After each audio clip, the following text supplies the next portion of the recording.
Hey Joey, how you doing? I'm doing great, Alex. Enjoying myself here in Baltimore, Maryland. Oh, Baltimore. Yeah. So this is pretty much always the first question I ask my guests, which is where are they located and how has been the pandemic for them so far? Ooh, the pandemic here has gotten a little crazy during Christmas time. Even now, the Omicron variant has really hit this area and caused a lot of cases. They're making people wear masks inside and doing all these sorts of things again. But it seems to be settling down a little bit here in Baltimore. It got a little crazy around Christmas, that's for sure. And I'm in Quebec in Canada, and like the like even Jordan Peterson has tweeted something about like the Quebecers saying free yourself from that tyranny, and like, and I started laughing because um like we're so fucking deep in it right now that we're talking curfews. We cannot have guests at our place. Really? Yeah, like we so however crazy someone from south of the border tells me that they're into, it has nothing to do with how lunatic our situation is right now. Like, I don't know what the fuck's going on, but like it's, and I don't want to do this into a political debate. Like, I got all my shots, like in the booster this and booster that. Like like I just want to be like a docile and just good citizen. But at the end of the day, I have a young kid. They've pushed out, um, well, as we speak now, they've pushed out the return to school for my son to January 17th, which causes all kinds of nightmares for, because my wife and I have a full time job, and like Mm. so obviously, and actually, my manager and the company I work for is in the U.S., so they just can't understand what kind of socialist country I live into. Like they, they're like, "Are you in Russia?" I'm like, "No," but we're yeah, deep management of the citizens, which gives great healthcare. Well, aka you may wait 50 hours to get something done, but but at the same time, um it is free. um but yeah, like so interesting for you to say that like the holidays were challenging. um and one of the main reason why I do ask that question is, I'm not predisposed to anxiety, depression. I don't have that in me. Like I may have had like a few um, bottom of barrels. Like where like when I broke up with my like my ex. Like that. Like the mother of my first two kids, which like was pretty much rock bottom in terms of emotional state. Um, but I know I don't have, like I guess I'm I'm my DNA has that kind of resiliency where like I find my way out of those dark places. Um, but I feel greatly affected by the pandemic, and one of the reason why I do ask the question is that um, the holidays has shown me that like even in like the people close friends that I have, you see like the couples are being um really really challenged, and you can already see that like some like are going to be um their couple situation is going to be impacted by like the whole thing. um have you witnessed or seen like a kind of a rise in like the anxiety level, the depression level of like people close to you, family, friends? Oh yeah. During this whole time frame when COVID even got introduced, what was it, 2020? Everyone seemed to take this mental toll from what we went through. I think a lot of people I know have just gotten used to the fact that COVID's around. They've done the work they needed to do, went back to the gym, got their fitness right, got their mental health right. Nowadays, with the new stuff coming in, I definitely have seen people that are sad, or they had jobs that they're supposed to go into the office. They're social people. They want to see their colleagues, meet people, interact, but they're stuck in their apartment, just sitting there Yeah, in the dark on meetings and calls. Zoom meetings get old fast, especially when they're boring. So it it's like does. they're just talking about all this stuff, culture, and you're just sitting there and you have no one to talk to. You're literally just there. The only way to talk to someone is via Teams or any of the apps that the companies use. So you're very secluded, and that naturally is going to cause a little bit of a sadder state regardless. Yep. So, yeah, I've definitely noticed a little bit here and there. How much of the do you think, and like I'm no experts, but how much do you think it's gonna take, almost like a like impact of almost to post traumatic stress level, um coming out of this? Do you think, like the in general, like like the quickness at which, like, because you told that between waves, like people, like were had enough of, like going back to gyms and gathering together, which we had very very few, like that's why, like I'm curious about, kind of the speed at which you saw the people coming back to quote unquote normal, and like not keep stayed in, in that state. Do you think that there's going to be impact, or like, or you see from what you saw that, like people come out of this and just move on?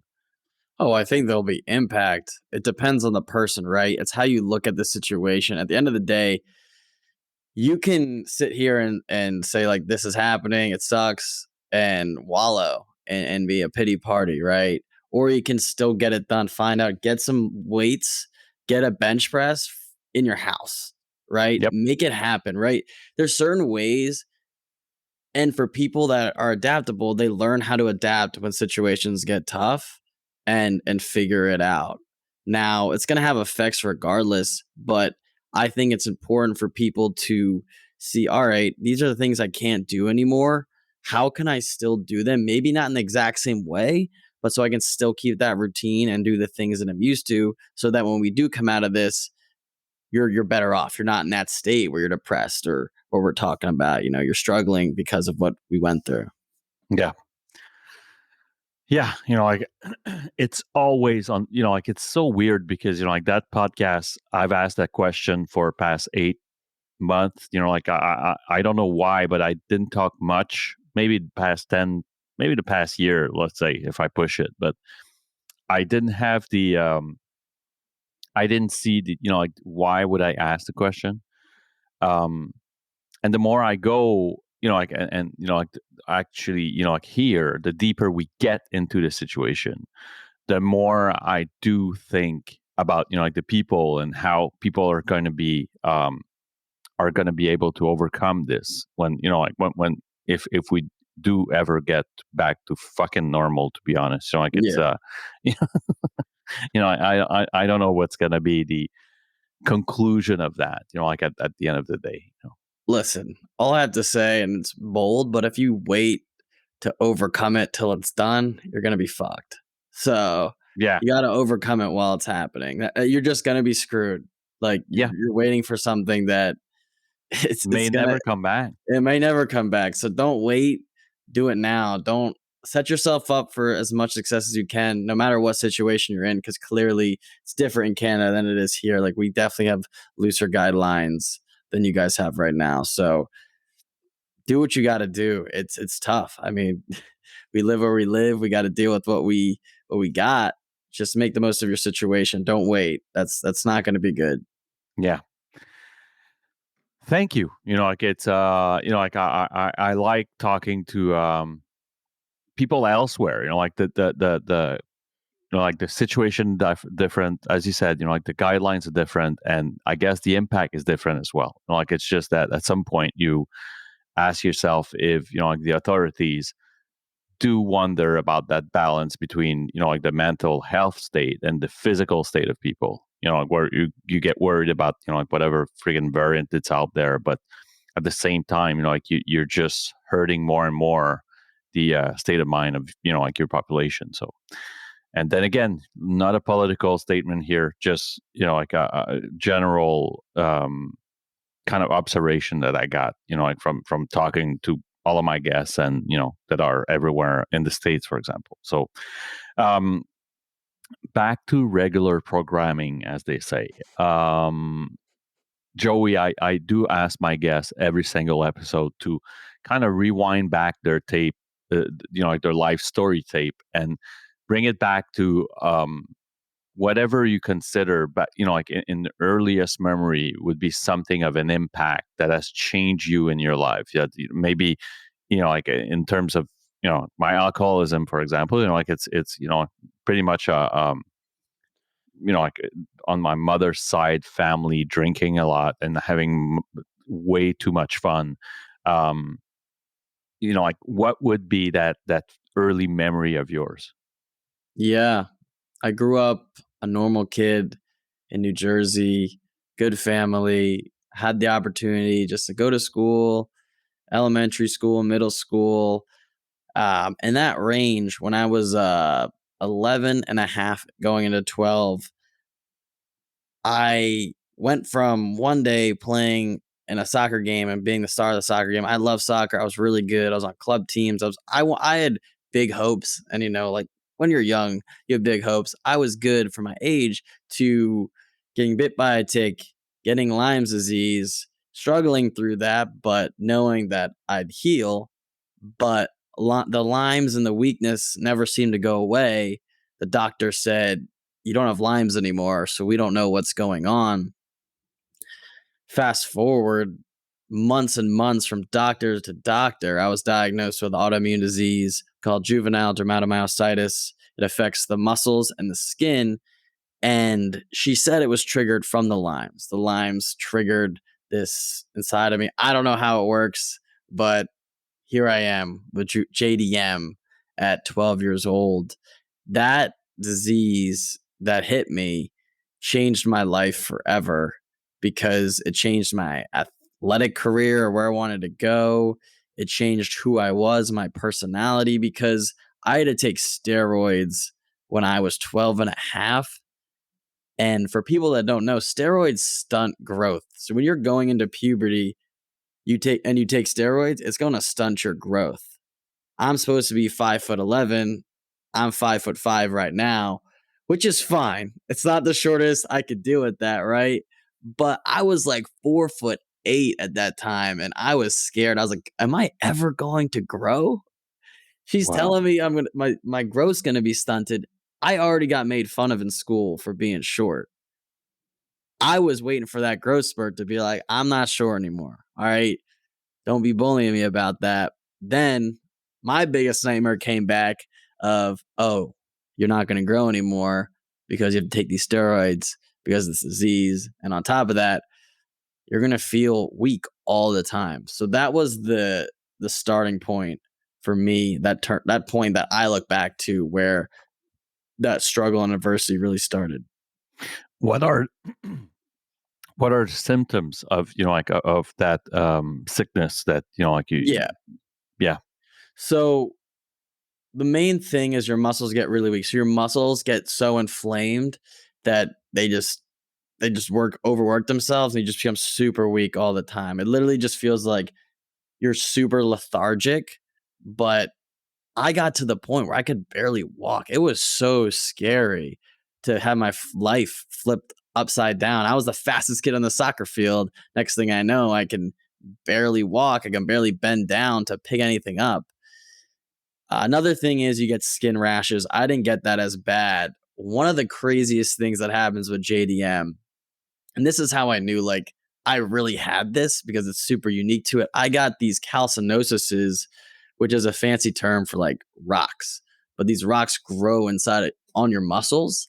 So I had golf ball size rocks on my calves, and I could feel them, and it was just like rock hard, and it was so painful. It was the weirdest thing. I was like, "What is going on with my body, man? Like, why do I have golf ball size rocks in my legs and all over my shins?" It was so weird, but yeah, those are the symptoms. Fuck. And you're 12, right? Like, so Yes, so, yeah, I'm 12 at this point, yeah. like, you're just at the, almost at the Evans door of, the first flirtings, uh, you know, the first flirts are at this time, like the puberty, as you Mhm. mentioned.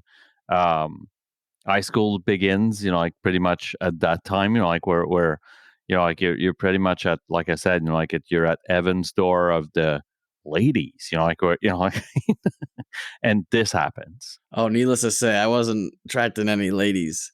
Uh, the steroids Sure. also caused another side effect. My cheeks blew up like a chipmunk, and I was so embarrassed, man. I had to take school photos. My mom still has them. I don't even want to see them anymore. I just look like a chipmunk, and people would make fun of me for that.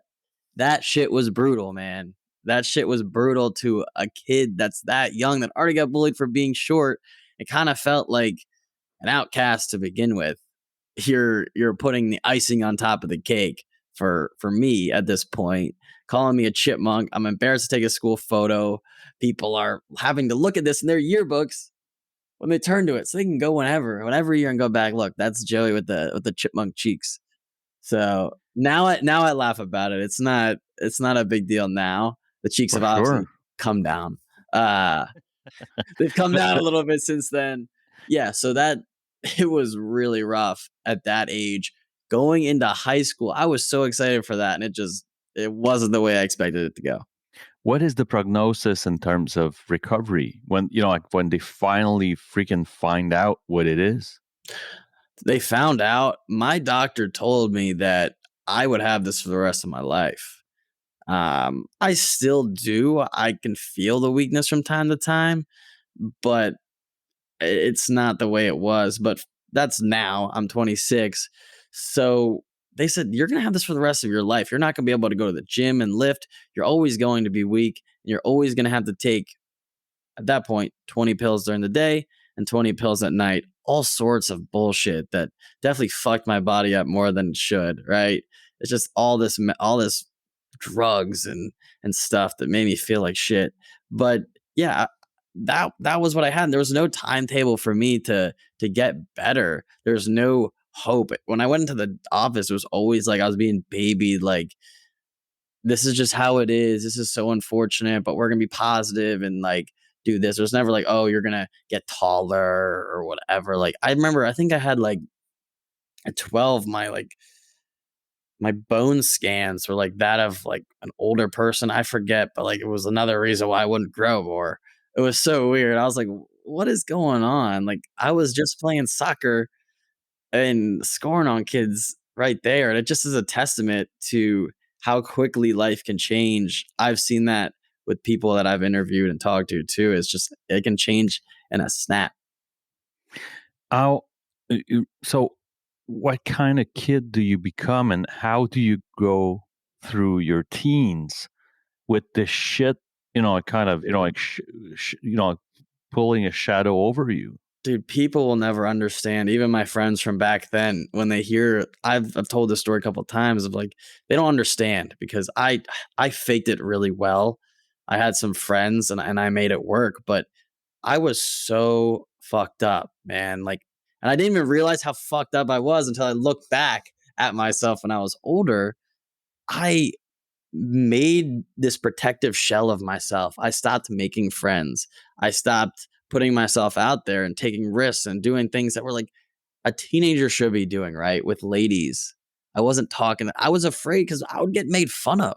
Like I don't want to get rejected. I don't want to deal with that. I'm already dealing with all this. So I kind of got driven into this cocoon before I got JDM. I was an outgoing person. I would go up to anybody, talk to them, go to their lockers. Then after this, I took on this very introverted, safe don't take any risks personality that I carried with me for years. I still have it, right? I still battle that old identity because it took me till 3 years ago to finally realize that I was carrying this identity. I'm not always a introverted person. That's just not who like default am. I have to remember back, like I'm outgoing. I'm extra. Like I was an extroverted person. Now I have felt I'm a little more introverted. Like I feel that more now I'm older, but now when I give myself that chance and I don't define myself the way I find myself having conversations with anybody. So I've kind of flipped that narrative since then. But I mean, that was years ago. So it carried with me for a long time. Did and you talk about, like that you had friends and all, but you also talked about, like bullying. Um, can you elaborate on that? Like how, like how were, like were the friends already there when, like that whole thing ordeal happened, or like you made new friends, like how, like how does it that shit works, like because like it may seem like a weird question, but like obviously this probably is the worst fucking time for this to happen. Like Yeah. there's nothing, like it is such a shit. Like I'm not I haven't been bullied. I haven't been, like I haven't gone through like a bad sequence of my teens at all, but it was bad. Like I mean, like I've never seen, like a like an adult say that their teenage years were phenomenal. Like there No. was always some shit going on. Um, Not only that, but I remember, like so I was not the bullied, neither the bullying kind that I thought like so I didn't think that I was a bullying individual at all, and I obviously wasn't bullied.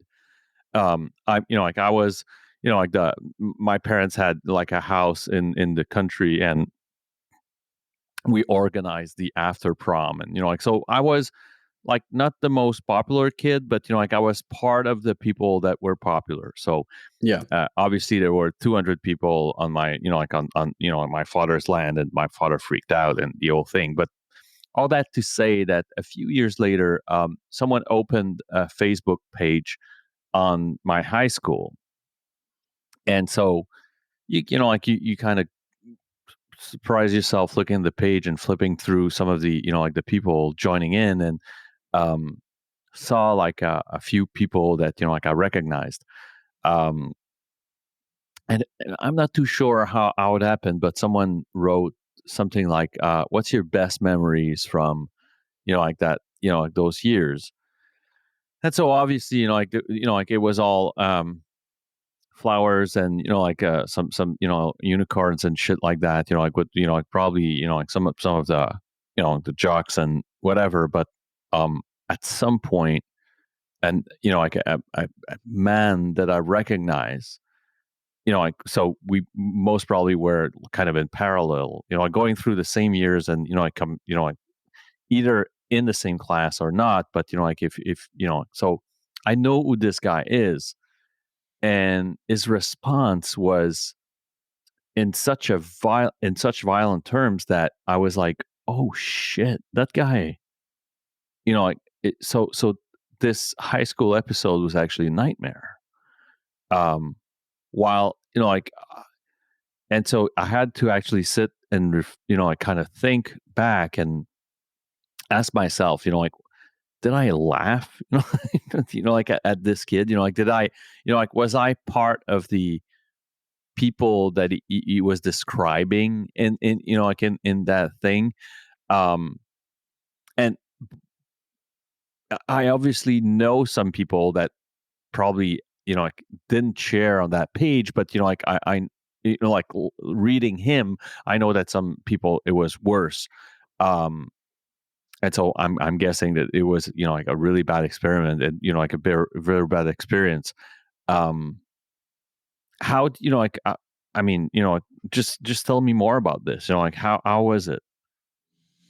In regards to friends, that time period of life going through school is interesting.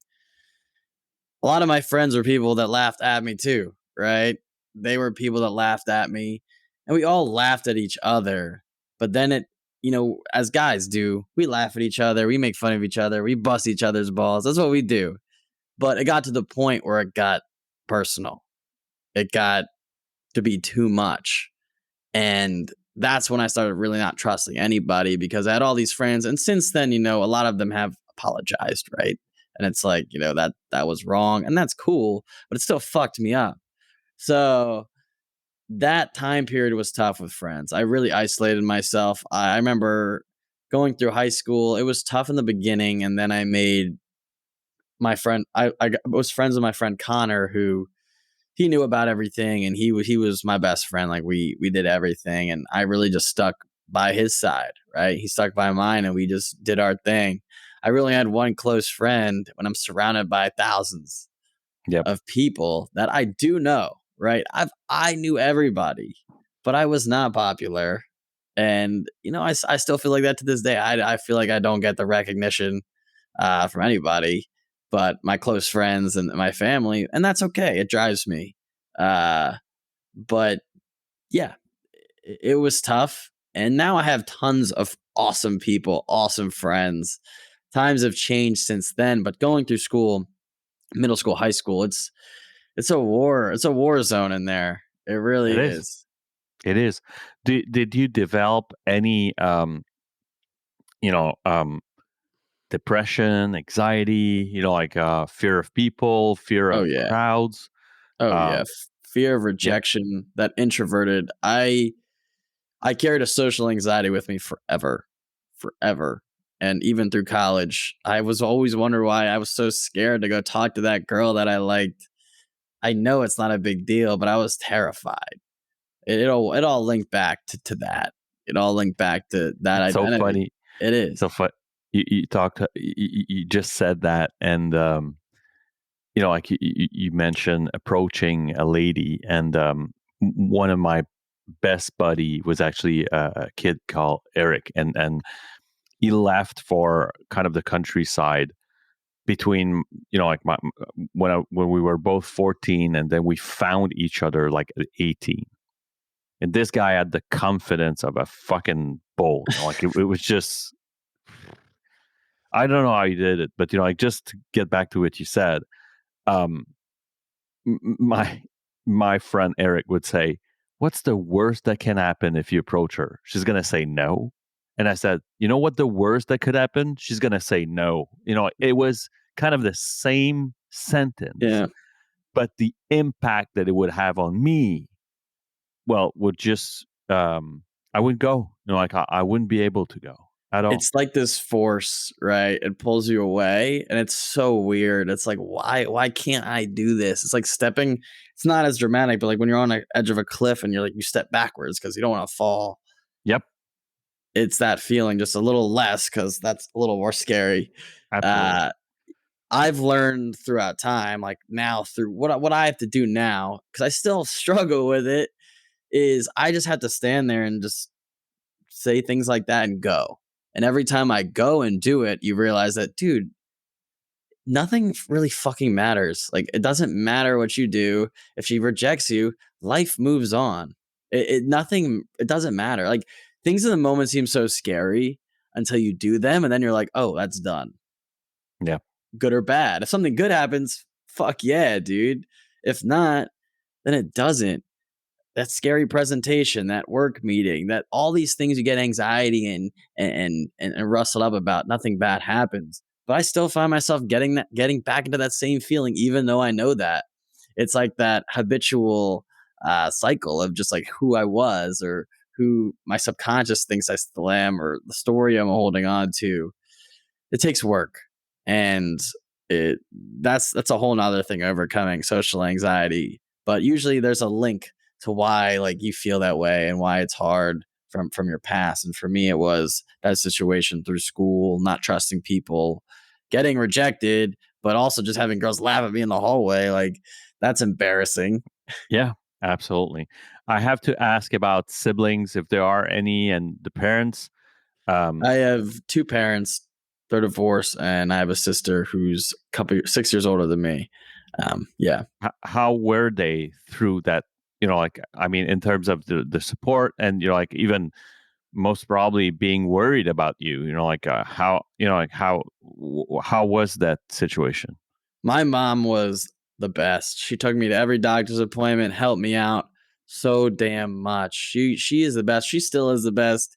She has nothing but unconditional love for her kids, and that's a very very special thing. And sometimes I might take it for granted, but I am really grateful for it. Mom, if you ever listen to this, I'm extremely grateful for it. And I tell her that my dad and I had a relationship that came with hobbies. We never got close with each other in regards to like what we went through. We got close through sports. He was always my soccer coach, my baseball coach, my lacrosse coach, basketball coach. I played all the sports. He was the coach, which is his own way of showing up for me. Right. And I knew that that takes a lot of effort being someone who is struggling, trying to start their own business to come Yep, to your kids' games. That's hard. That's very difficult. it is. And I look back now with a lot of gratitude for what he did and the sacrifices he made because I was like, I didn't have to do that. And like, but that's just I wanted to because you're my son. When this happened, sports kind of got removed. So Yep, that changed the dynamic between my dad and I. He didn't quite understand because he never has been through something like this, what was going on. Like he supported, right? But he didn't understand like my mom did. And he kind of was there. I eventually got back to playing sports and that relationship kind of advanced. Actually, we got into fishing after that because I couldn't. And then we grew through that. So we really grew through like hobbies and different things. That's how we connected. So that was our relationship. My sister and I, we never were really close. I don't know why, and we still aren't the closest. And that's probably something I need to work on. We talk a lot, but it's not like we're close. Like my mom and I are close. My dad and yep. I, they're divorced. He's doing his own thing. I see him from time to time. It's not really. It's an okay relationship, and those are things I have to work on because at this point in my life, it's my responsibility to uh work on those relationships. It's no one else's. If I want a better relationship, I gotta put in the work, and usually when you put in the work, other people will as well. And obviously, like they're under the same duties, like, so, like, if your father wants to get tighter with his son, like, he has some to do, like, so, like you said, like, you want to move out of the discomfort to, put yourself in a situation where you're comfortable with, like, the level of relation that you expect between you and your father, like, so, and same for your sister. um what were your academic aspiration, when you finish high school and Ooh, academic, I don't know, dude. I didn't know what I was going to do. I finished high school, graduated, wanted to go somewhere. So when I was graduating, well, right before graduation, when senior year started, that's when my parents got into their whole fight and the separation started. So that kind of broke me. It became one of those fights, right? I'm already going through all this shit. And it became this fight of, oh, if Joey wasn't doing that, or if he wasn't, because I'm being a teenager, I'm playing video games, talking back sometimes, like all the stress somehow gets unloaded on me because my sister was a very good child.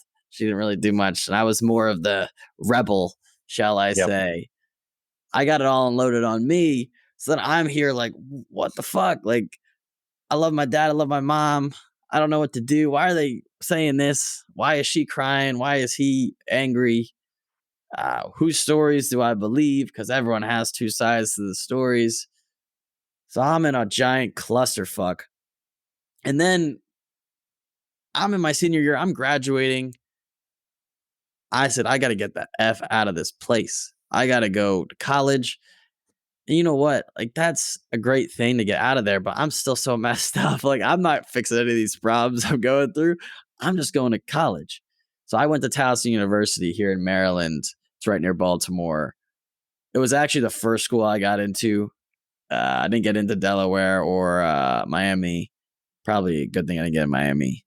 Uh, then I went to Towson, which was a great school. I've met all my friends, my roommate, my best friend now. He went to school there.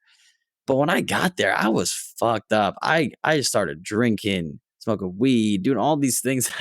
I was just doing all this stuff because I didn't know where else to what else to do. I was just like, well, life can't get much crazier. Like, let me Yeah. do this stuff. So I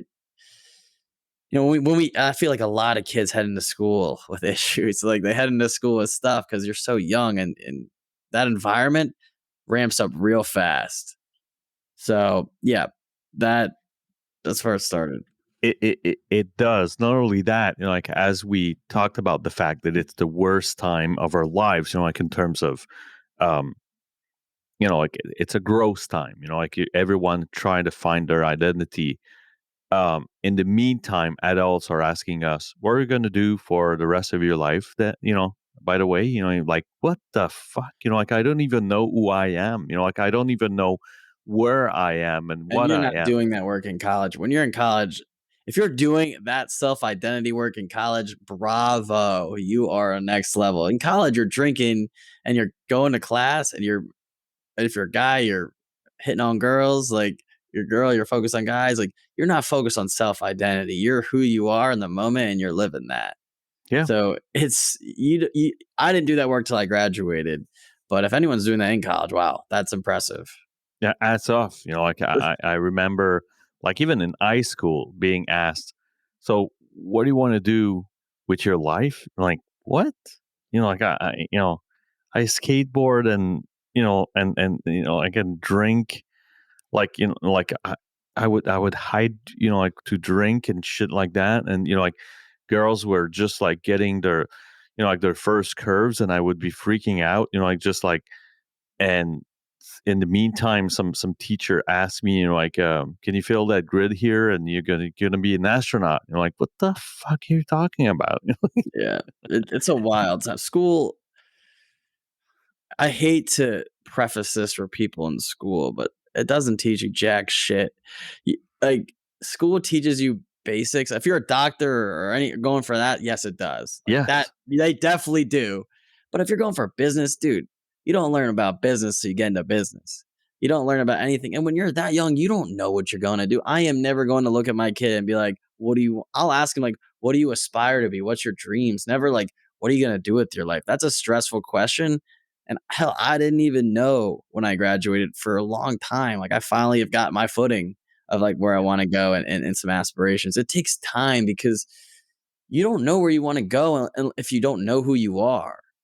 If you've never done the work and asked yourself the questions of why am I the way that I am, understanding your habits, understand your self-destructive habits, like there's so many things you don't know that like you just don't know where you want to go. Like people do the self discovery work and then discover they want to write a book, or they want to like become a speaker, or they want to start a podcast, right? Whatever they Yeah. like, this stuff happens. But if you told someone when you're in high school, "Hey, I want to start a podcast," they would laugh in your face. Like, what are you talking about?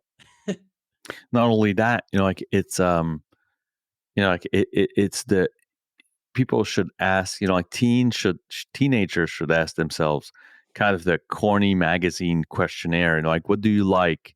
What do you hate? Like kind of that, like the basic questions, like do you like to be around people? Do you like, leading and be part of the team? And um which are, like and it eliminates quite fast a bunch of jobs that, like you shouldn't even consider. And um at the end of the day, like the timing of those questions and and their growth is really fucking bad, Oh yeah. Oh yeah. You think the kindergartner is gonna know what they want to do with the rest of their life.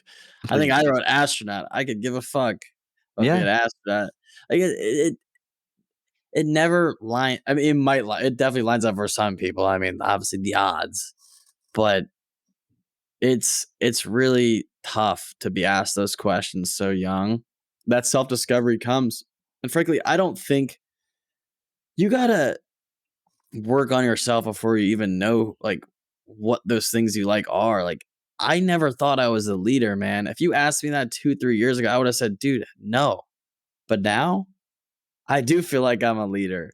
because I've done the right things health wise for my body. I eat the right things. Like I have energy. Like it's different. Like I've worked on myself. So you can completely flip. You might not know like who you really are. Absolutely.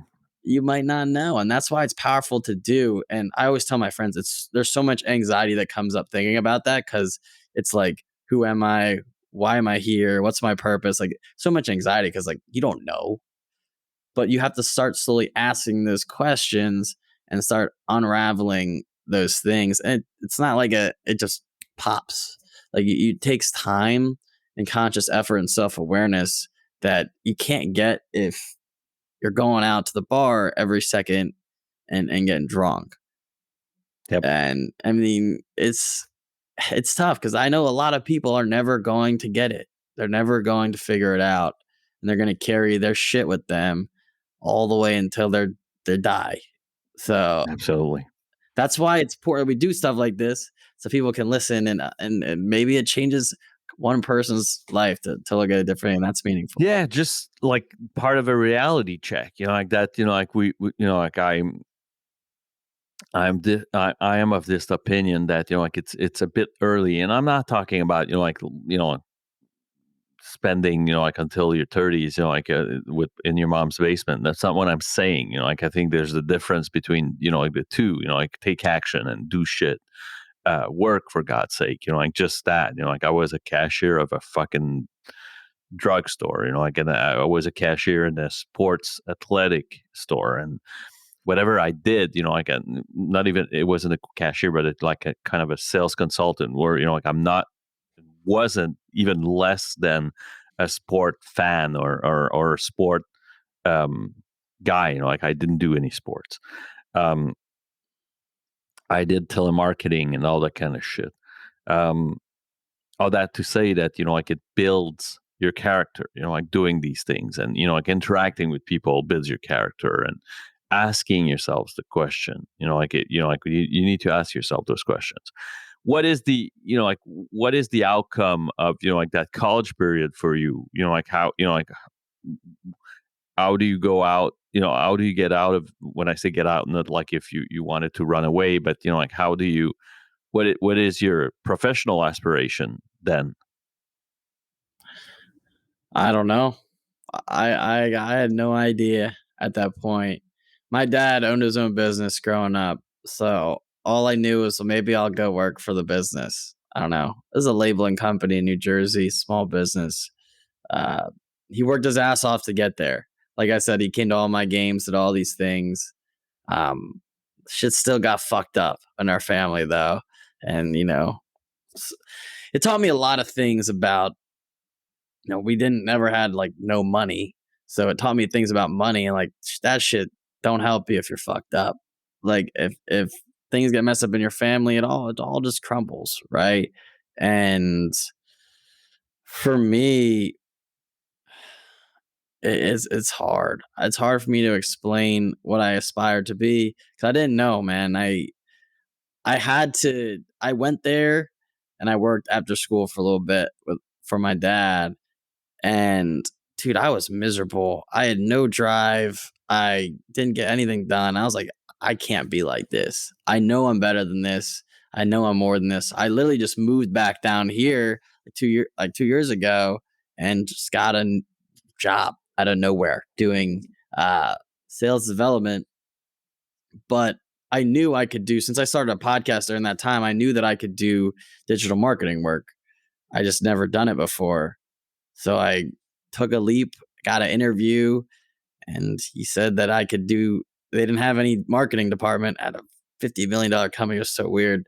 So I was like, "You can do development work and do marketing." So that's what I did, and now like running on all cylinders. I like that's when I said like I have done things that I had no fucking clue how to do, and I excel at them, and it took me a year like, and I didn't even think I could like, I had faith that I could do them, but I'd never done them before. So like, you can do things you don't think you can do. Like, it just takes practice and believing. Like, I always thought that was so fucking cliche. Like, oh, you just got to believe you can do it and you can do it, right? That saying always pissed me off. I was like, It what are you does. talking about?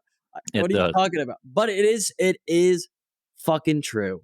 Like, I thought I could do it. Like, I had this feeling I could do this. Have I ever done it before? No. Dude, I'm doing it. I'm doing it. It's unbelievable. I'm like, I think to myself, like, how the fuck am I doing this? Like, I'm doing this. I'm going to be a manager to a director, and it's like in years time, but in time going down the line, but like all of this from not knowing what to do. So like, it's crazy to see that saying actually means something in the tangible world. And not only that, like I don't know who said, I don't know who said that, but like you're never gonna fail at something you don't try. Like just fucking try. Like and believe. You know, And you if you gotta start, fucking do it. Like, you gotta, yeah, like, try. You gotta, like you said, you gotta just go out and do it, and trust yourself that if you fuck it up, just keep going. that's it. Like and like and if it doesn't fit you, you're gonna realize soon enough. Like and if it's not for you, like go to the next one and that's it. Like so you're never gonna fail and stuff that you don't try. Like so learn from these failures when you do try them, and if they don't fit and if it's not for you, like you it's not going to take like a long time for you to realize that. Like so yeah, I mean, like I hate that kind of that sentence too, but there is something to the effect of try, like just push yourself, like make yourself uncomfortable. And um so with that said, where does it lead you today? Like where are you at, and like how you doing, and even on the health level, how are you? Yeah, I'm doing pretty well overall. I'm living here in Baltimore, Maryland. Probably gonna move to Northern Virginia here soon. It works for the job either way. But went from not knowing what I wanted to do to having a really good digital marketing job. Like I said, doing things I never thought I could do. Recently, I've been feeling way off in my health. Not like JDM, just my health, like my head and like groggy. I ate like shit. I would make every excuse under the sun. I'd eat healthy once, twice a week, and I'd be eating mozzarella sticks up to the bar, cheeseburgers, pizza, whatever. I started really dialing down on my health and eating right. And dude, my energy has picked up over the past like couple like month. It's only been like a month. It's picked up so hard, so much, and like things that that felt like really messed up feel like they're getting better.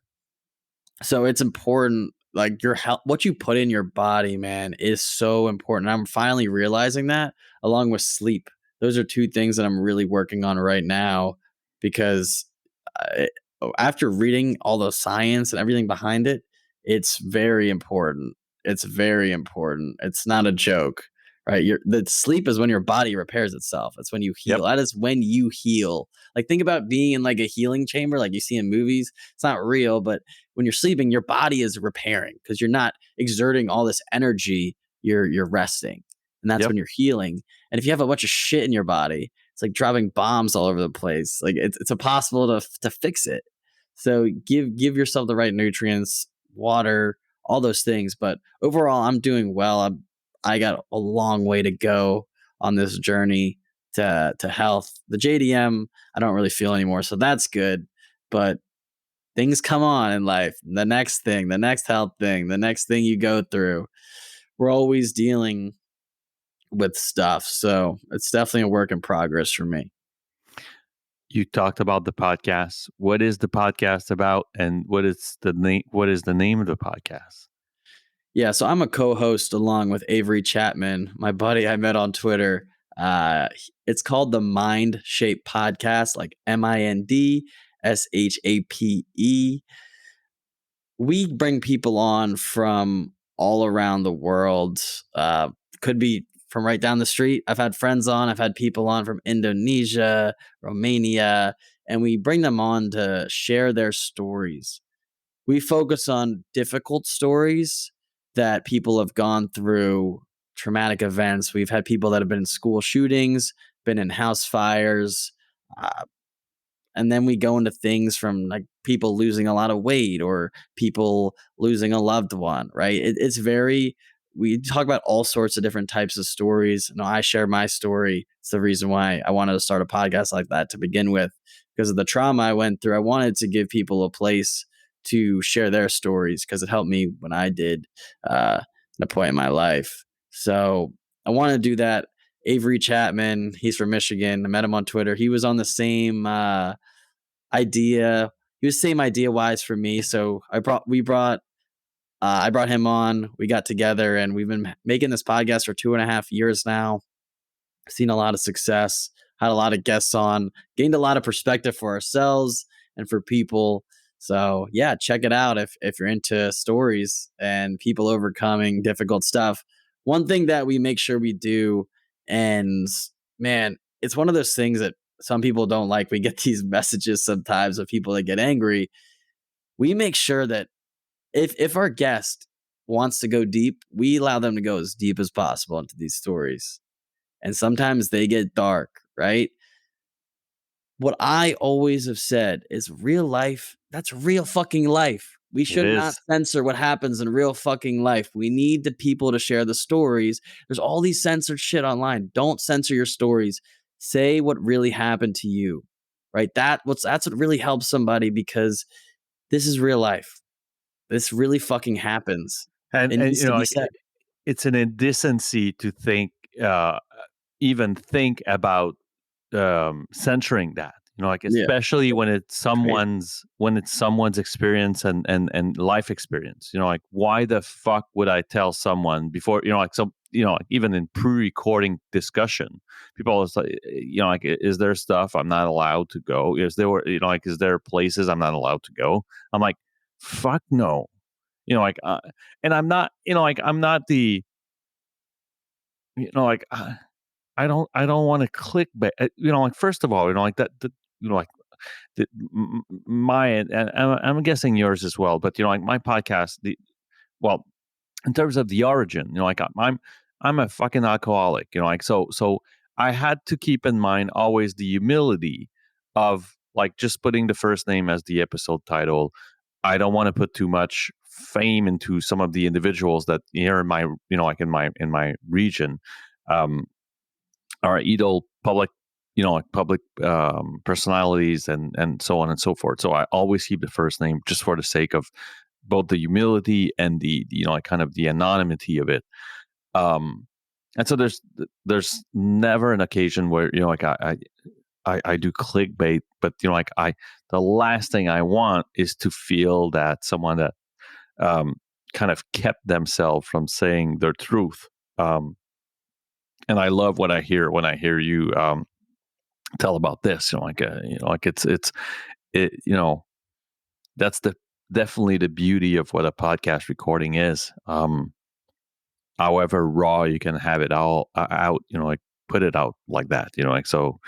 Um, I usually ask my guests the same, pretty much final question, but I'm gonna tweak it a bit for you, Joey.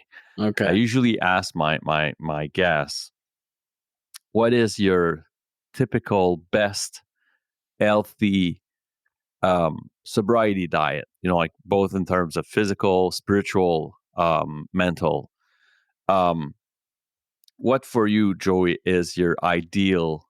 Would be your ideal, you know, trilogy of healthy diet to keep yourself sane, emancipated, and healthy.